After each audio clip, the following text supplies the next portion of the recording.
तारीख को 9 अक्टूबर को भाईचारा बनाओ अस्तित्व बचाओ पिछड़ा वर्ग अधिकार सम्मेलन लखनऊ में 9 अक्टूबर। इस तरह से कार्यक्रम लगातार तीसरे पंचायत चुनाव और उसके बाद उत्तर प्रदेश के विधानसभा चुनाव तक चलेंगे। फिर जिलों में हम लोग जाएंगे, विधानसभा में जाएंगे। लेकिन आजाद समाज पार्टी ने संकल्प किया है कि इस बार वो अपने दल को उसकी ताकत बनाएंगे, उसको ताकत में ला के लोगों की भलाई के लिए जनहित के जो कार्य हैं पॉलिसी बना करेंगे। अच्छी रोटी कपड़ा मकान रोजगार कानून व्यवस्था अच्छी हो, इन सब के लिए हम संकल्पित है। इस काम को हम लोग करेंगे। सर, विधेयक जो पास हुआ है प्रधानमंत्री मुख्यमंत्री और मंत्रियों को हटाने का, क्या आजाद जी उसका समर्थन करते हैं तो क्या जेपीसी में हिस्सा लेंगे?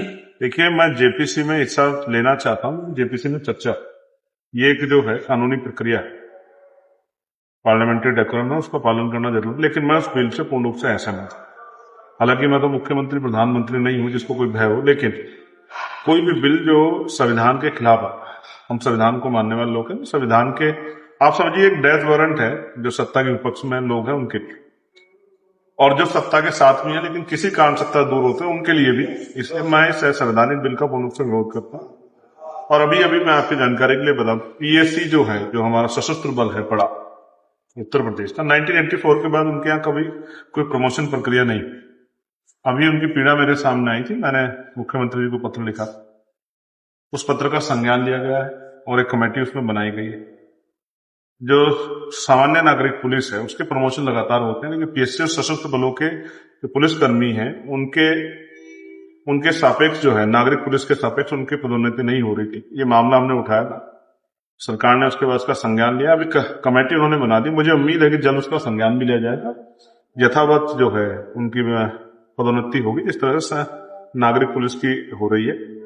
कोई भी कर्मचारी अधिकारी हो या आम जनता, कोई भी इसका मामला, जिस तरह जमीनों पे आजकल बड़े पैमाने पे जमीनें गरीबों उन पे कब्जे किए जा रहे हैं, इन सब मामलों पे हमारी पार्टी का स्टैंड है कि हम लोग उस मामले को मजबूती से उठाएंगे और लोगों की आवाज बनने का काम। बिहार चुनाव में आप जाएंगे?